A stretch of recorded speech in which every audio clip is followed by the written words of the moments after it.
Hey everybody, it's Rolly, and I am just jumping on to talk about Let's Talk Anxiety and Me. So I said that I was going to come back on today at 4:30, so I'm a little bit late. I had lost track of time. I was taking a break from our workshop today.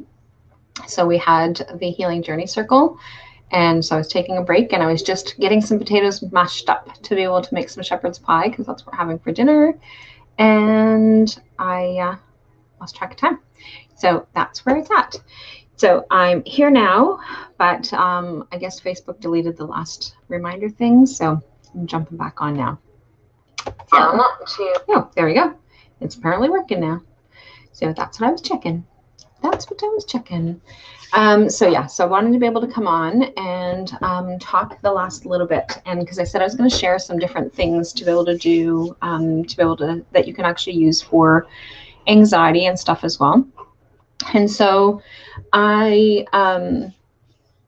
so one of the things that I wanted to talk about, so in terms of the things that I wanted to say was I wanted to talk about personalized self-care methods, so and how they actually improve our mental health. So when we take the time to look after our own needs and putting our needs first, and I know that that sounds really selfish for a lot of people, and so self-care doesn't necessarily mean going to the spa every other day or having like tons of massages. Those are obviously good self-care techniques, things that can actually be helpful, but that's not necessarily the only thing that helps with self-care. So self-care also includes things like being able to take the time to be able to read a book, being able to do to make sure that you're having a shower, right? So something as basic as like showering and washing your hair and brushing your teeth and cutting your nails and doing all those kinds of things, and that is part of it's an important part of our self-care as well. So a lot of times when we get busy, there's a lot of things that we kind of like, oh, okay, well, I'll just do it tomorrow. Oh, well, it's not a big deal. It'll wait. So, but making sure that you actually have those kinds of things in place will actually help to create a good um, a good base for your own self-care. And so when we can actually stay on track with some of those things, and I know that one of the things that I pull away from often is even looking after my physical health. So I have a being able to do my physical activity. And so that's usually one of the very first things to go. It's like, oh, I don't really have time. So one of the things that has been really been helpful for me is having a buddy. So having somebody that I can connect with that will kind of hold me accountable for those days. And on the days that I'm kind of like dragging my feet going, I don't know if I really don't want to go, then I have my walking buddy shows up, says, okay, here you go, here I am. Right. So like that really helps us with that part of the being able to make sure that we are maintaining that. So being able to look after our physical health will allow us to be able to look after our mental health, making sure that we are eating healthy, right? So healthy living is really important for us to be able to do. So if we can actually include healthy eating into our routine. And so it doesn't have to be 100% of the time, like no junk food ever kind of things, but being able to have balanced meals and having different things that you can actually set up so that you can so that they're ready to go, that they're easy to grab, because that's what, again, another one of those things that's like really easy to let slide, is that it's easier to just grab something quick instead of like eating something that would be healthier, because it takes more time to be able to do. So being able to do that. So like I said, physical activity is also one of those things. And then making sure that we get into good sleep habits. So when we are tired, anxiety is worse. And so the more that we can actually stay rested, the more that we can actually stay and have a good sleep. So like if we are struggling with not being able to sleep well, then our anxiety is going to be higher than it has been, because our brain function isn't our brain function and our nervous system and all that stuff isn't working at its highest capacity. So one of the things that, and people always think that this is a really silly thing to say, is like have a bedtime routine, right? So you do bedtime routines with your kids when they were little, and you actually had those established routines because they needed to make sure that they were getting enough sleep, and you did all those different things. But you need to do that with yourself as well, so that if you have your established bedtime routines, then it allows your body to know that it's like, okay, so I'm getting into this relaxed mode and it's time to be able to get relaxed, and I'm going to go get ready for bed. And so it makes that difference. And so it's really important for us to be able to do that. And so these are being able to find different things to create that healthy lifestyle. So avoiding alcohol and drugs, right? So again, depending on what it is that, so obviously you want to be able to have some, like some people enjoy having a drink or having a glass of wine or whatever, but it's like, is it habitual? Is it something that you are creating a habit around? Is it a healthy amount of alcohol that you're drinking? Like that kind of thing. So but a lot of times if you have anxiety, drinking alcohol just makes things worse, right? So it doesn't really matter whether or not you're drinking a normal amount or not a normal amount. It's if you have anxiety, it just exacerbates things most of the time. So like that's something else to keep in mind. But and if you are prone to depression on top of that, alcohol is a depressant. So the more that you actually drink and the more often that you drink, the more that you're actually creating that depressive, and as well as you potentially can be creating some different habits that are not helpful either, right? So like those are some of the things to be able to take a look at. And so the other part of things in terms of that healthy lifestyle is, so if you are smoking, being able to quit smoking so that you can actually have a better health, better lifestyle. Hey, Janice, how's it going? And so I haven't talked to you in a really long time. The other thing is healthy thinking. So this is one of the things that we did a lot of today in our understanding, or not understanding, it was the healing journey circle. And so today we talked a lot about, like, so we did a lot of meditation, and we we shared different strategies on some of the things that we can be doing. We talked about affirmations and being able to help change some of the ways that we're thinking into a more balanced life allows us to be able to have that balance. So that, because if we can actually keep our thinking under control, good afternoon, Amanda. And so if we can actually keep our thinking on track, then it allows us to be able to change the way that we can actually think. It actually can reduce the amount of anxiety that we have going on. And so, and one of the things that I talked about, I think it was yesterday, I talked about the being able to catch our thoughts. And so if we can capture our thoughts, then we can actually and we can change them, then we can lessen the effect of the anxiety it's having on us. So it doesn't mean necessarily that it's going to go away entirely, but the more that we can challenge those thoughts, and the sooner that we can catch them, the sooner that we can actually work through some of those challenges. And so a lot of times our thoughts are stuck inside, and I lost my train of thought. Sometimes our thoughts are lost in our thoughts. So some of our thoughts are lost in thinking errors. And so it's really important for us to be able to, like, so is it really black and white, right? So sometimes we get stuck in those black and white thinking. Sometimes it's like, it's all or nothing, right? So those are thinking errors. Those are things that like really don't necessarily apply all the time. And so it's really important for us to be able to do that. And so anxiety does suck, Janice. And that's one of the things that we've been talking about for the last 3 days but choosing choosing what is the best that we can challenge. I'm working on taking little steps. Each little step, that little bit helps. Absolutely, it does. And that's one of those things, is being able to find those little things that will actually help us manage the anxiety. So being able to recognize it is a huge part of things. Being able to catch those thoughts is another thing. Being able to change our thinking is another way. Being able to find ways of being able to deal with stress. So avoidance isn't always the best way to deal with stress. So that is something that we also need to take a look at, is like, so using avoidance, is that going to be helpful, or is that just going to make the stress even more intense when it comes back and resurfaces again? And so being able to find different ways to be able to create healthy thinking is really important. So finding different strategies, finding different ways of being able to challenge those thoughts, staying connected with people who are positive and have that ability of being able to help pull you up when you're so that you're not hanging out with people that are sucking you back under even deeper, right? So being able to find those different things.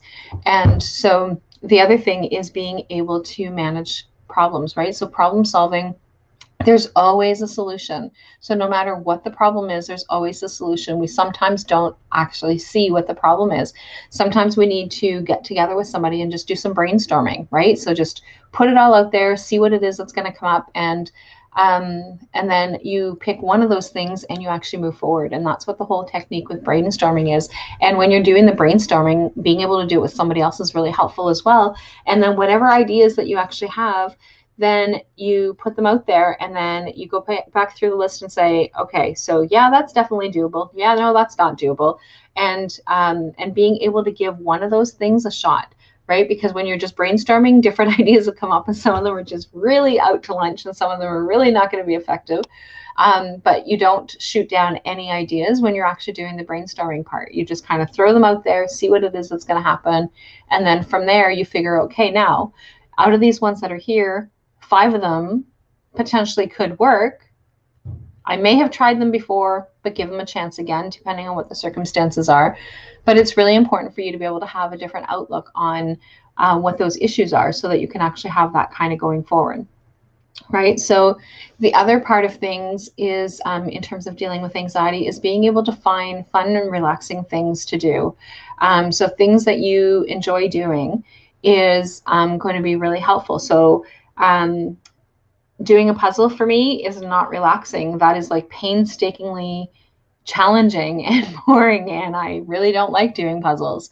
And so choosing to do a puzzle isn't going to be relaxing. Just because somebody suggested doing puzzles is relaxing isn't going to be something that's going to be relaxing for me. So you need to find something that is relaxing for you. So one of the things that I used to do that I don't do anymore is I would just knit or crochet, right? So I could actually do these things without even thinking.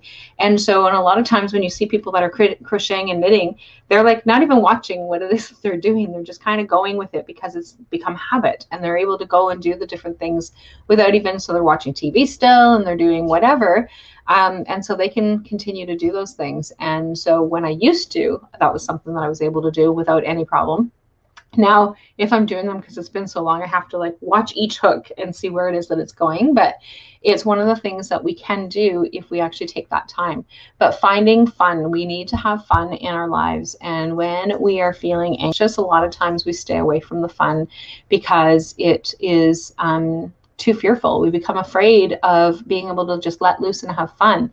What happens if I start crying? Or what happens if something happens that kind of triggers me to like feel even worse? Well, then that's not helpful.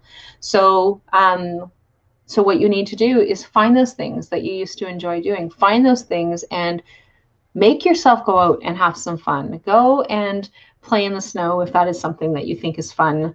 And I'm saying that because I know that Miss Pam thinks that this is absolutely hilarious that we have like snow coming down, lots of snow coming down. And snow, again, is not something that is fun for me.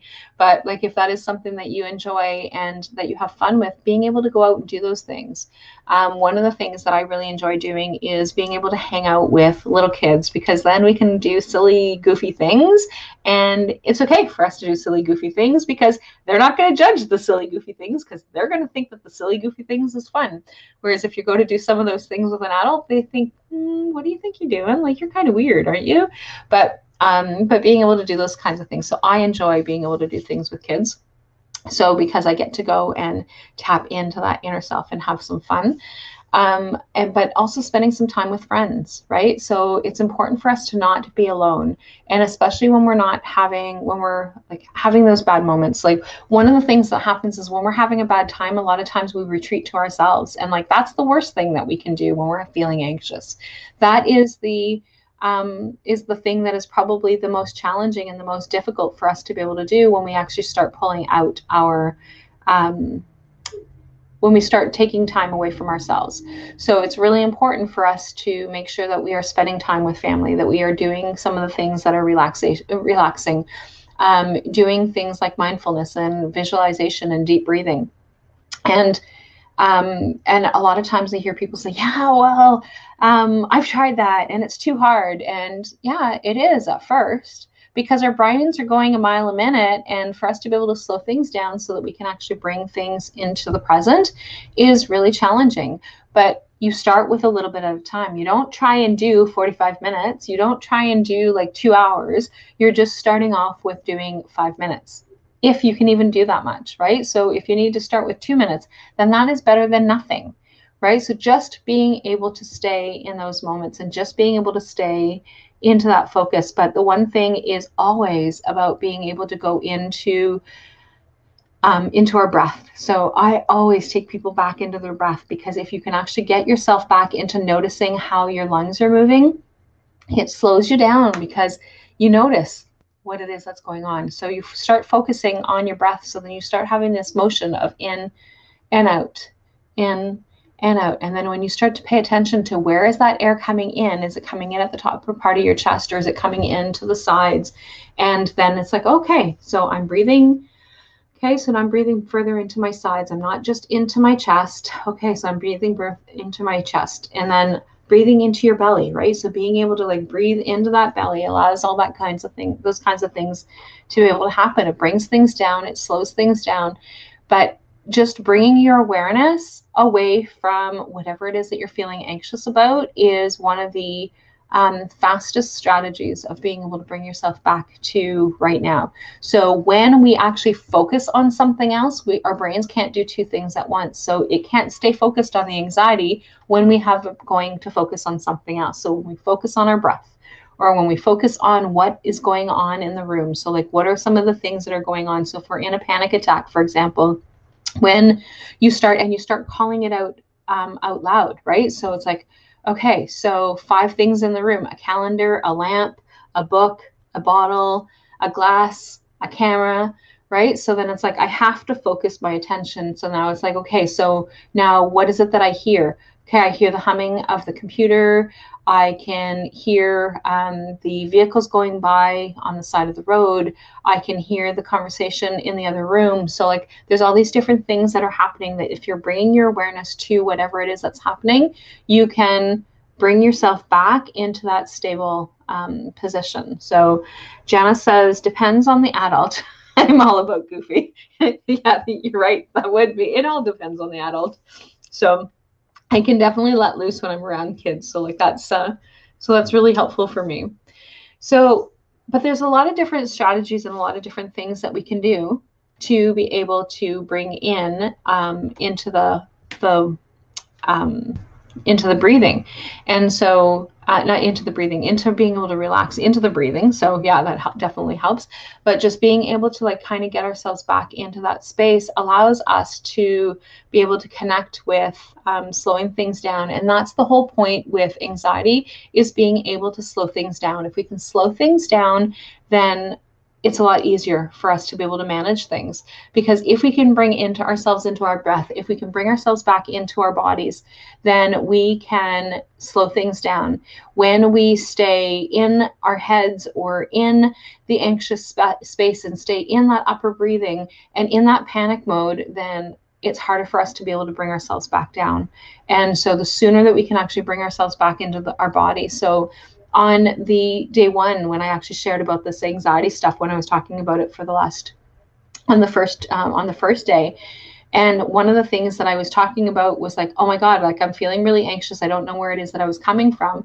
And so then later on, I was able to identify where the anxiety was coming from and why I was feeling anxious. But at that moment, I had no idea. I just knew that my body was reacting to anxiety, and I didn't know what it is that was going on. But it was like, okay, so I'm recognizing all the stress that's going on in my body. I just need to slow it down. Slowing it down will allow me to be able to bring things back into calm so that I can actually get back into the space that I need to be in. And so it's really, really important for us to be able to do that. And so In terms of things that you can take or use, or so like being able to use some of the strategies that I was already talking about are extremely important, because then it'll actually allow you in the long term be able to make some changes. But in those immediate moments, some of the things that we can potentially take or use that will be helpful is different kinds of tea, and or essential oils, or listening to some relaxation music. But something, the essential oils or the tea are things that you can actually consume, or that you can take in, that will actually help things to kind of slow things down. So the valerian, valerian is one of the things. I got a few things that I'm going to share, but there's a lot more, and there's a lot of different things, and there's a lot of other things to do. So there's valerian, which I believe comes, that you can actually get, it's a herb, so you can actually get it in a tea form as well, as far as I know. And so it actually has a mild sedative effect on the body. So I know that they have, I've seen valerian essential oil as well. So, but what it's doing, so what the valerian is doing is, and it's been used for centuries to be able to promote sleep and calm the nerves. And it is a mild sedative that has, and it has that effect on the body. So it really kind of slows things down. So valerian, oftentimes you'll hear it called valerian root, right? So like that's one of the things that you're looking to be able to get into or tap into. The other thing is, lavender essential oil. So you can use just lavender, so just the smell of lavender, or the essential oil. And so it is, it has been used for, it's the most popular thing in aromatherapy. So either you like it or you don't. So when my son was little, we would always buy bubble bath that had lavender scent in it, because it was something that would actually relax him before bed. So as part of his bedtime routine, he would always have a bubble bath with lavender. And when he was actually getting older, well, then it was a lot of different things that would actually allow him to, so we would find other things that would actually contain lavender, spray the room, spray his bedroom, all those kinds of things, so that there it actually brought that calm into him. And so, so lavender helps to calm anxiety. It actually slows things down in the limbic system, so it helps, and we talked about that already. So that's the, and I talked about that in the first day, is being able to use that part of the brain, or slow things down in the part of the brain that controls our emotions. And because it has no rationale, right? So it's not thinking, it's not rationalizing, it's just emotioning. It's just emotioning. It is just tapping into your emotions. And so it's just really important for us to be able to like slow things down. So lavender for most people is something that actually calms people. I've seen where lavender actually excites people. So like that's not necessarily helpful. So like you need to see what it is. If you're using an essential oil, then you want to make sure that you're using a carrier oil. You want to make sure that you're using an oil that's safe as well. The other thing is that you can put it in a diffuser so that it can actually diffuse. Some people will actually use lavender herbs and actually put them inside their bath. And so you'll actually have lavender herbs inside your bath. But yeah, so there's a lot of different products that have lavender in them that you can have access to that will actually help to slow things down and relax your body. Another one that is another essential oil, and again, could be the flower as well, but like just is jasmine. So jasmine oil has a floral scent. So like if you're not into flowers, this is probably not the one that you would actually want to have access to. But jasmine actually promotes a sense of well-being. And so jasmine is also one of those romantic oils. And but like it's very sensual. It has but it actually helps to just promote that sense of well-being overall. And so one of the things that because it has that sense of well-being, it actually helps to calm anxiety. And one of the things with most things that actually help to calm anxiety is that you kind of feel drowsy and you kind of feel sleepy and you're like a lot more relaxed, whereas jasmine doesn't do that. So jasmine is kind of uplifting but relaxing at the same time. So it's kind of like one of those oxymorons, right? So it's like, okay, well, how does that work? Like it boosts you up, but then it brings you down at the same time. So jasmine is really good that way. The other oil that is really good, the other essential oil that's really good is sweet basil. And so it comes from the same herb that you the herb that you actually make from that you actually put in your pasta sauce, right? So it's that same one. Um, and I've never drank it as a tea, but I'm sure that you can probably drink it as a tea. But I don't know that I would actually want to drink just sweet basil. But um, maybe that's helpful. But like it is a herb, so you can actually you potentially could make it out of a tea if you can handle the taste of it. But it is something that is calming and it helps to relieve stress and be able to help that anxiety. And there was a study that was shown that but using sweet basil essential oil versus diazepam which is a medication for anxiety, and so it actually was less sedating. So like that's something else too that you could actually potentially use that doesn't have all those other side effects. One that and I didn't realize about bergamot. So I use bergamot all the time. I love bergamot, but I didn't realize that it had a connection to helping to reduce anxiety because I've never used it for anxiety until my a friend of mine was actually sharing in one of her classes. So she was doing a yoga thing and she was talking about using bergamot to be able to relieve anxiety. And I'm like, oh, interesting. I've never used it for because I like it. I find it's invigorating. So which is why I never used it for anxiety. And so, but it's like, oh, it does. It actually helps to improve your mood. It slows things down. And so like I would use bergamot to be able to have that uplifting boost because it's like a citrus scent, and so that's what I would use it for. So like that's one of the things that I use for so oranges essential oil. So orange essential oil is one of those things as well that it just has that boost of energy, but it does have that mood changing. It helps to improve your mood, so it makes sense. But I never even thought and correlated the two things together until Sherry had shared that. So I just thought that was kind of interesting. So hey Francine. And so the other thing, the other one is chamomile. So you can actually have chamomile tea. You can have chamomile essential oil. And so chamomile is well known for its relaxation, right? So it has like a lot of sedating properties. And so it really has so it's like nice and calming and relaxed. And so like even just smelling chamomile tea is something that is actually relaxing.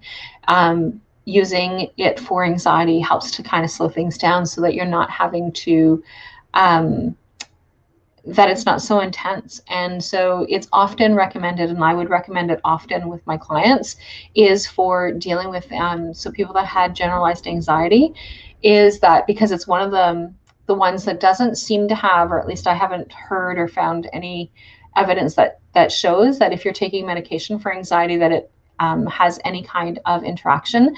There are some herbs and stuff that you really need to, if you're already on medication, that you need to check first to see whether or not it would be helpful. So like, for example, St. John's worts, you can't be on certain medication with that, but it also is known to help with anxiety.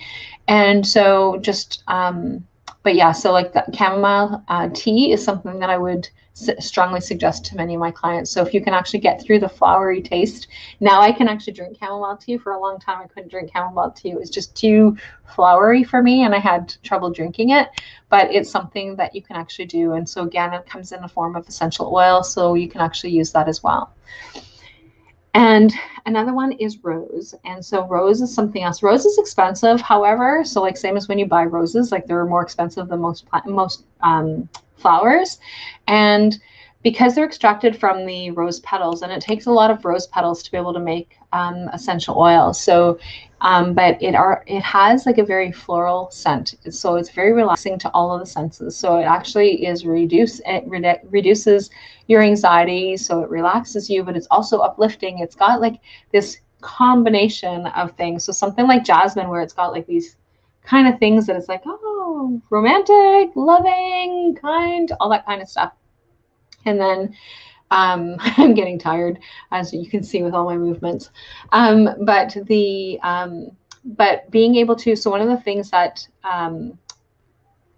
has been, again, there's another study out there in terms of being able to use rose aromatherapy. So like doing a foot bath with rose essential oils, is that it has been known to reduce anxiety in pregnant women during labor. So one of the things is that if you are pregnant using any kind of herbs or any kind of essential oil, you need to do your research on it first to make sure that it is something that is safe to be able to use. Like, so same as teas and stuff like that, you want to make sure that you are using the right ones, because some of them may may induce labor when it's not a safe time to be inducing labor. So just to be very cautious about that. Ylang ylang is again one of those flowery flowers or flowery essential oils that can be used. And so it promotes relaxation. And one of the things that I struggle with, like really flowery kind of essential oils. So, but one of the things that my friend Robin, her daughter likes a combination of ylang ylang and grapefruit. And so so I actually will use ylang ylang with grapefruit. So it smells like really, really nice. But another blend that I've actually been able to find that is really nice, and I find that it is really helpful in terms of lowering anxiety, is using ylang ylang, lavender, and bergamot. So once I learned about the bergamot, then being able to have that conversation or that combination was like, oh, let me try something. So, so ylang ylang, lavender, and bergamot will actually help to lower stress and anxiety. But one of the things that in another study that was shown is being able to use those 3 essential oils not only help to lower stress and anxiety levels, but it also reduced blood pressure, heart rate, and your cortisol levels. And this study was actually done on nurses. So it was actually kind of interesting that that's who the study was used on, because nurses typically have a very stressful job. And so, but it was really interesting to see that that's one of the things that they were able to use. And again, like I said, there's lots of different ones that you can actually use. But and it's about doing research. So do research, find out what it is, and making sure that wherever your sources are coming from, that you that they're actually trustworthy sources, because that's also really important, so that you're not because sometimes there's studies out there that are not studies, but there's information out there that has no studies or no backing, or that it's not necessarily safe. So like making sure that you're actually taking the time to be able to learn the things that you need to. Frankincense is last but not least on my list. And so frankincense actually has a lot of abilities of being able to ease anxiety. It took me a really, really long time to get used to the smell of frankincense. Now I love frankincense. Frankincense is definitely a go-to. It's great for skin. It's great for smelling. It's great for being able to do a lot of different things. And so, but one of the things is that it helps to ease anxiety. And so it has like this musky, sweet aroma kind of smell. And so, and one of the reasons why frankincense wasn't an oil that I would use often initially, and then I had some struggling with being the smell of it. Burning frankincense resin was like, oh my God, this is going to kill me.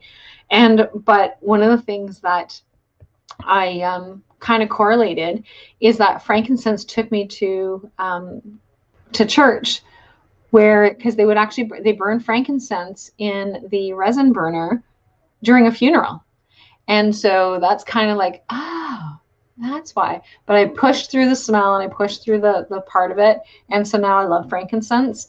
And so in a study that was in 2008, there was somebody that actually used, so doing a hand massage using a blend of, there was frankincense and what were the other 2 oils? There's frankincense and lavender and bergamot, and they would actually put those 2 different things in.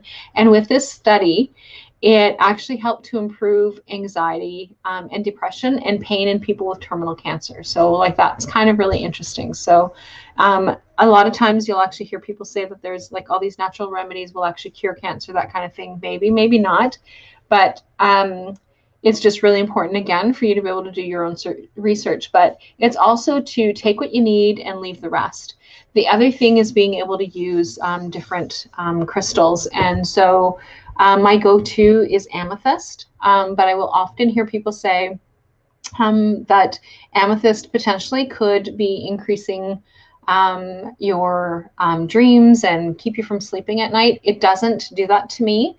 So I can use lavender, or I can have amethyst around without having any issues on me. But for some people, it actually stimulates a lot of extra dreams, and they struggle more with the ability of being able to kind of tap in on that. So I just wanted to be able to share these little things. And so that's what I wanted to do for the last 3 days, is share about anxiety. Like, there's so much things, and I can probably talk about anxiety and different examples for, I can probably do that for days without having any, without having any trouble in terms of like finding ways of dealing with anxiety, or having examples of anxiety, or being able to do thought stopping, like that kind of thing. So there's lots of information in terms of that I've just shared about the anxiety. So again, you take what you need and you leave the rest.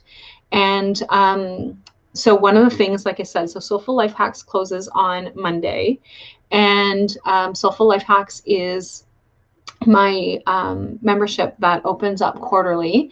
And so the next time that it opens will be in March. Right now we have the option of being able to sign up for monthly payments. But when we open back up again in March, that won't be an option. It will be quarterly. And so so that's definitely something that is available for people as well. And then, so it'll only be quarterly or annually. So like there's 3 ways to be able to get payments on right now, but there's only going to be 2 when we open back up in March. But we really focus on different things during that time frame, and anxiety is one of the things that that we focus on a lot, because a lot of the people that are in the program have anxiety. So we're really focused on that. So we've got the supportive community that we connect with each other, but we also have that. The other thing that is happening with this particular opening is that with each membership that you join, so every quarter, we also have access to a seasonal divinity box. So I purchased the seasonal divinity box from Divine Crystal Healing Shop for each one of the members who've joined in. And so the theme is self-care. But with that theme, or like with the divinity boxes, one of the things that I've been offering into the boxes is a program. And so the program that I'm actually offering this time in that box is a program called Anxiety Stop, which is going to be starting in January. And I determined the date will actually be January 15th. So that's going to be one of the dates that we're going to be doing. It's going to be on a Friday afternoon, but then there's replays available as well. But we're going to be doing it Friday afternoon, starting January 15th, just as we're finishing As Above, So Below, because we finished that on the 8th. And so we're going to be doing that. We're going to be doing that for 6 weeks. So we're really going to be diving in deeper into anxiety during that time, but as well as inside the Soulful Life Hacks, we do a lot of stuff around anxiety. So it's not something that is just like a one and done. We have a lot of different things. The Soulful Life Hacks has a lot of different techniques that we put in there. We have guest speakers that come in once a quarter that we share, that they share some information about different things. And so, yeah, that's what it is that's happening. So those doors close on Monday for the Soulful Life Hacks. And you get inside the Soulful Life Hacks, you get the, like, on top of like everything else in terms of the community and the weekly group coaching. But you'll also get the, this time around, you'll also get the Anxiety Stop, as well as you will get the, you'll get the Seasonal Divinity Box. So you actually get 2 different things that are happening. And so we start the program. So it closes on the 14th, but we start the program up on the 21st. And we meet every Wednesday at 8 p.m. Eastern. And so we come together and we share whatever it is that's coming up, and we do group coaching around those particular issues. We connect with each other inside the Facebook group. So like there's lots of different things in terms of support for the Soulful Life Hacks. But like that's what I wanted to share with you guys about anxiety, some different steps, some different techniques, and some different ways of being able to continue to work on managing that anxiety. So like I know that the members who've actually been in the program for a while, one of the things that they talked about last week is that they have noticed a huge difference in terms of their anxiety. They've noticed a huge difference on being able to, doesn't mean that their anxiety is gone, because that's what I shared in, I can't remember if it was yesterday or the day before, but it was like all about the different things going on forward. So anyway, I'm going to come back on again at 8:30. And we're going to talk about the, and so if there's any questions or anything like that, that you can come back on at 8:30 and I will answer any questions and we will go from there. So otherwise, I will talk with all of you guys later. Have a great day. Bye for now.